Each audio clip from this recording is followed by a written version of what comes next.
Hello students, how are you? Hopefully you all are fine at your home. तो आज अपन class 7th की SST का अपन first lesson पढ़ रहे थे, हिस्ट्री का। उसको आगे प्रोसीड करते हैं। तो अपने पीछे ये पैसेज हो गया था, आगे अपन देखते हैं रीजन एंड एम्पायर, यानी क्षेत्र और साम्राज्य। ठीक है, देखिए, large state like those, Cholas, Tughlaqs and Mughals comprised many region, यानी चोल, तुगलक और जो मुगल थे ना, इन्होंने अपने जो क्षेत्र को काफ़ी एरिया में फैला लिया था। ठीक है ना, इन्होंने अपने क्षेत्र को काफ़ी एरिया में, अपने विराज्य को है वो काफ़ी एरिया में फैला लिया था। Sanskrit prashasti praising the Delhi sultan Ghiyasuddin Balban 1216 to 1287 told that he was the ruler of large empire that stretched from Bengal Goda in the east of Ghazni या Ghazna in Afghanistan in the west and included the entire South India, यानी द्राविड़, यानी एक संस्कृत प्रशस्ति में ये मतलब praising यानी appreciate करते हुए किसको, दिल्ली के सुल्तान गयासुद्दीन बलबन, जिसका कार्यकाल 1266 से लेकर 1287 तक रहा था। ये कहा गया था कि ये रूलर है, इतना इसका साम्राज्य इतना बड़ा था, कितना बड़ा था, कितनी दूरी पर ये फैला गया था, कितने एरिया में फैला गया था कि जो अपने बंगाल या गोड है, यहाँ से ईस्ट के अंदर, यहाँ से लेकर गजनी इन अफ़गानिस्तान तक फैला गया था। इन वेस्ट यानी ईस्ट में तो कहाँ से, बंगाल से लेकर और जो गजनी अफ़गानिस्तान में वहाँ तक इसका क्षेत्र फैला गया था। साथ में इंक्लूडेड, साथ में शामिल क्या था, इंटायर साउथ इंडिया, यानी जो जिसे अपन मतलब द्राविड़ बोलते हैं ना, जो अपना साउथ इंडिया का पार्ट है, वो भी इसके अंदर क्या था, शामिल था। किसके अंदर, जो अपने गयासुद्दीन बलबन का जो साम्राज्य बताया गया है, उसके अंदर ये भी चीज़ें शामिल थी। ठीक है, people of different region, Gauda, Andhra, Kerala, Karnataka, Maharashtra and Gujarat apparently fled before his armies, यानी ये इतने गौड़, आंध्र, केरल, कर्नाटक और महाराष्ट्र, गुजरात के लोग हैं, यहाँ के जो राजा थे, मान लो ये क्षेत्र थे, ये उनके सामने बिल्कुल मतलब नतमस्तक हो गए, उनकी आर्मी के सामने। किन की आर्मी के सामने? गयासुद्दीन तुगलक की, जिसे अपन बात कर रहे हैं ऊपर, उसकी आर्मी के सामने। हिस्टोरियन कंसीडर, हिस्टोरी जो इतिहासकार मानते हैं, these to be exaggerated claims of conquest, यानी ये जो जीत की कड़ी कही गई, अभी इतनी उन्होंने जीत हासिल की थी, इतनी उन्होंने जीतें दर्ज की थी कि हर कोई आर्मी है उनके सामने है वो नतमस्तक हो जाती थी। ये एक अतिशयोक्ति है, मतलब ऐसा हो नहीं सकता। ऐसा लग रहा है कि ये सिर्फ एक अतिशयोक्ति है, अपनी खुद की तारीफ में मतलब क्लेम की गई बातें हैं। At the same time they try to understand why rulers kept claiming to have control over different parts of subcontinent, और इसी के साथ में ये इतिहासकार समझने की कोशिश करते हैं कि क्यों वो रूलर है उन्होंने मतलब क्लेम किया, क्यों वो ये चीज़ मानते थे कि उनका कंट्रोल है वो सब कॉन्टिनेंट के सारे एरिया में हो गया था। साथ में उन्होंने इस बात को समझने की वो पूरी कोशिश करते हैं। अब देखिए नेक्स्ट क्या है, लैंग्वेज एंड रीजन। देखिए, इन 1318 a poet Amir Khusro noticed that there was a different language in every region of this land, कि इस भूमि के प्रत्येक भाग में एक अलग अलग प्रकार की भाषा बोली जाती है। Like Sindhi, Lahori, Kashmiri, Dvarasamudri in southern Karnataka में थी, एंड तेलंगानी इन आंध्र प्रदेश में, गुजरी जो कि इन गुजरात में, Mabari in Tamil Nadu, Gaudi in Bengal, Awadhi in eastern Uttar Pradesh, and Hindavi in the area around Delhi, यानी इन अलग अलग एरिया के अंदर ये अलग अलग लैंग्वेज है वो बोली जाती थी। ये किसने नोटिस किया? अमीर खुसरो ने। कब किया? 1318 के अंदर। Amir Khusrau continue to explain that, उसने अपनी बात को एक्सप्लेन करना कंटिन्यू रखा और कहा in contrast to these language, की इन लैंग्वेजेस तो थी, इनके कॉन्ट्रास्ट में, इनके अपोजिट में क्या था? दे वो Sanskrit which did not belong to any region, और एक संस्कृत भाषा थी इनके साथ साथ में कंट्रेरी, जो कि किसी एक पर्टिकुलर रीजन, पर्टिकुलर क्षेत्र से बिलोंग नहीं करती थी। अपन इनकी बात करते हैं तो ये जो गोड़ी है या अवधी है या गुजरी है, ये तो एक पर्टिकुलर एक रीजन, पर्टिकुलर एक क्षेत्र से बिलोंग करती थी। लेकिन एक संस्कृत ऐसी भाषा थी जो कि एक किसी भी क्षेत्र पर्टिकुलर से विशेष क्षेत्र विशेष से मतलब बिलोंग नहीं करती थी। It was an old language, ये क्या कि मतलब पुरानी लैंग्वेज थी, और common people do not know it, और सामान्य लोग इसको नहीं जानते थे। द ओनली द ब्राह्मण डू, यानी इसको एक ऐसी लैंग्वेज थी जिसको सामान्य लोग नहीं जानते थे। ओनली कौन जानते थे? ओनली ब्राह्मण जानते थे। ठीक है, अब देखिए आगे, यानी ये कोई भी इतनी लैंग्वेज थी, लेकिन उसके सामने कॉन्ट्रेरी एक लैंग्वेज थी, वो कौन सी थी भी? वो थी संस्कृत। ठीक है, अब देखिए बाई 700 यानी 700 ईस्वी की बात कर रहे हैं।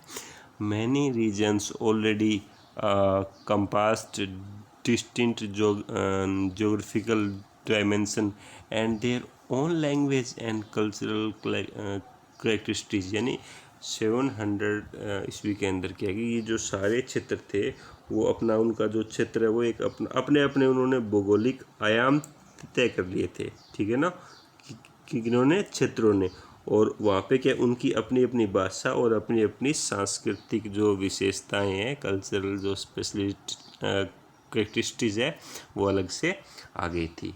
ठीक है, there were also associated with particular ruling dynasties. They were also associated with particular ruling dynasties, यानी उनके साथ में उनकी एक अपनी अलग अलग विशेषता हो गई थी। ठीक है, और साथ में क्या ये क्षेत्र है विशेष शासक राजवंशों से भी जुड़ गए थे। तो ये क्षेत्र थे जिन पे अलग अलग भाषाएं थी, अलग उनका अलग अलग हो गया था सिस्टम, फिर भी क्या ये जो विशेष शासक राजवंशों से ये क्षेत्र जुड़ गए थे। ठीक है, ओकेजनली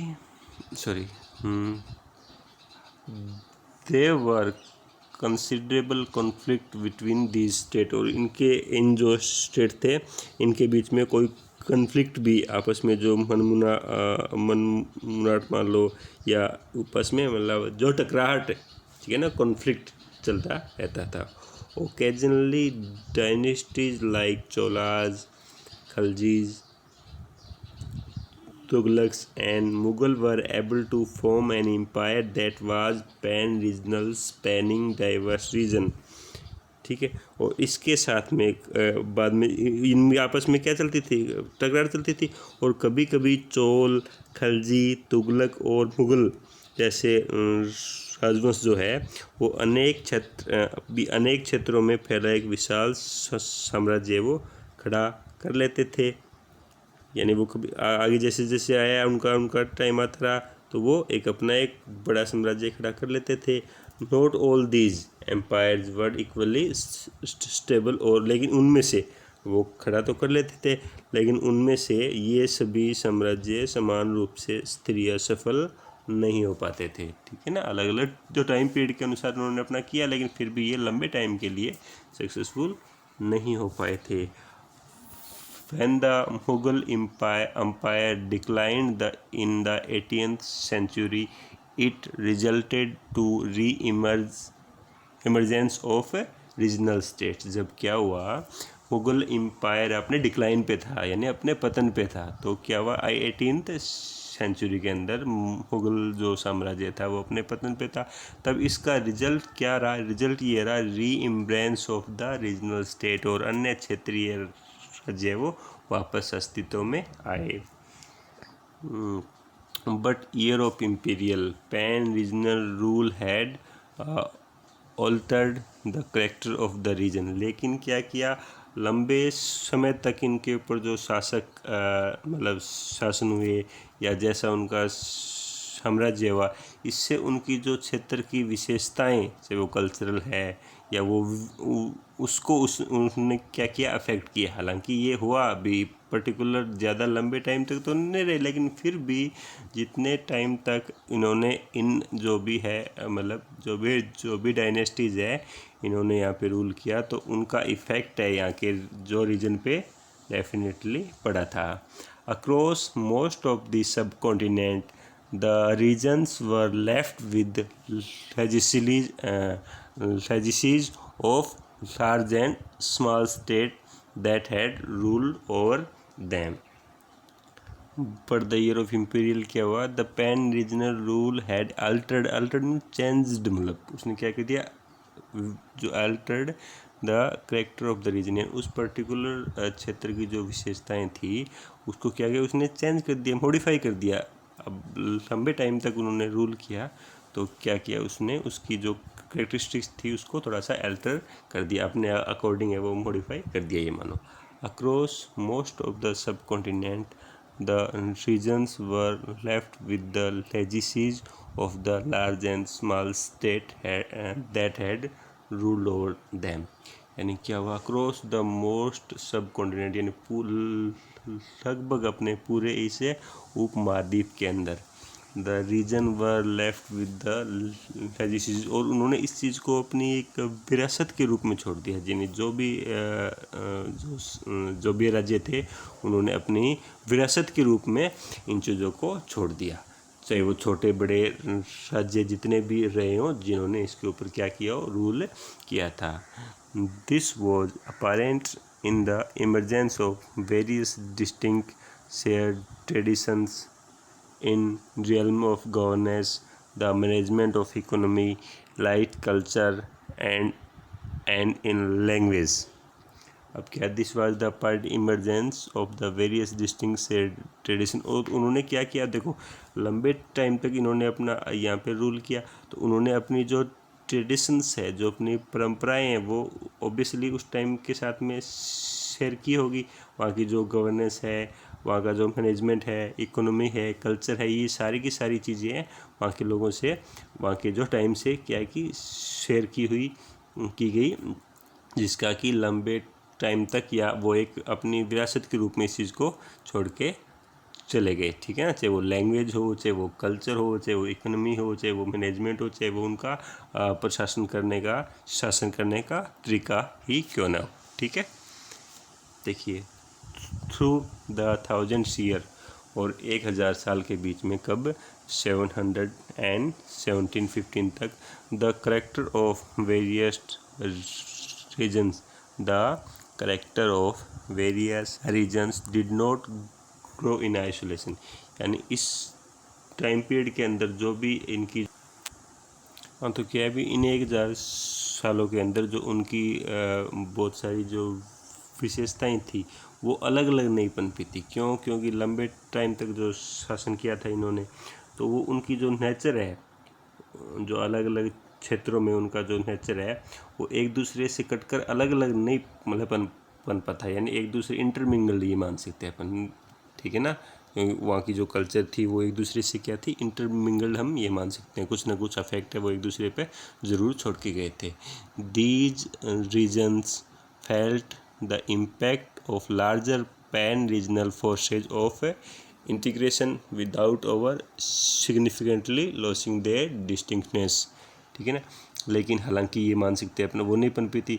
अब उनके जो करेक्टर की अपनी अपनी विशेषताएं थी भी, प्रत्येक अलग अलग, जैसे अब मान लो चोल का आया टाइम या मुगल्स का आया, तो उनकी अपनी अपनी क्या थी, स्पेशलिटीज थी, करेक्टरिस्टिक्स थी, वो बनी रही थी, ऐसी बात नहीं। उनकी अपनी विशेषताएं मेंटेन रही थी, लेकिन समन्वय की सर्व क्षेत्रीय जो ताकतें थी उनका प्रभाव भी उन पर रहा था। ठीक है ना, यानी समन्वय, उन्होंने अपनी जो मूल चीज़ है वो तो रखी, लेकिन जो समन्वय होता है मतलब एक दूसरे से, तो उसकी जो अपनी ये मानसिकताएं भी सर्व क्षेत्रीय जो ताकतों का जो अफेक्ट है वो भी उन पे डेफिनेटली पड़ा था।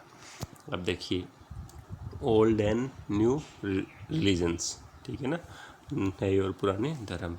The 1000 year of history that we are exploring so significant development in religious tradition,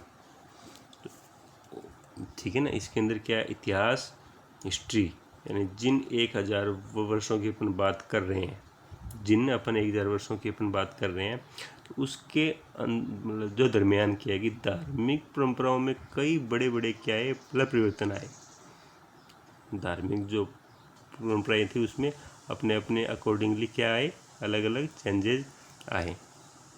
peoples believe in divine was sometimes deeply personal but mostly it was collective, यानी जो अपने जो देवीय ताकत मान लो, भगवान मान लो, ईश्वर मान लो, अल्लाह मान लो, उसके अंदर जो विश्वास था वो लोगों की आस्था है, वो क्या है कि कभी कभी बिल्कुल ही व्यक्तिगत स्तर पर होती थी, मगर आमतौर पर इस आस्था को सामूहिक माना जाता था। वैसे तो क्या है उसकी मतलब पर्सनल होती थी, जो भगवान पे जो आस्था है वैसे तो पर्सनल होती थी, लेकिन but mostly it was collective in nature. Okay, अब देखिए collective belief in supernatural agency religion was many times closely connected with the social and economic organisation of local communities. अब वहाँ का जो भी उनका विश्वास था अपने गॉड में मान लो, ठीक है, वो क्या है कि अलग अलग सिचुएशन के अनुसार क्या था, ये अलग अलग अपन ने देखा गया था। आमतौर पर तो भी कुछ उनका सामूहिक होता था और कुछ उनका पर्सनल होता था, लेकिन किसी दैविक तत्व में सामूहिक आस्था यानी धर्म प्राय स्थानीय समुदायों के सामाजिक और आर्थिक संगठन से ही संबंधित होती थी, ठीक है ना। उनके जो सामाजिक और आर्थिक जो भी उनके क्षेत्र वो होते थे संगठन, उनसे ही संबंधित होती थी।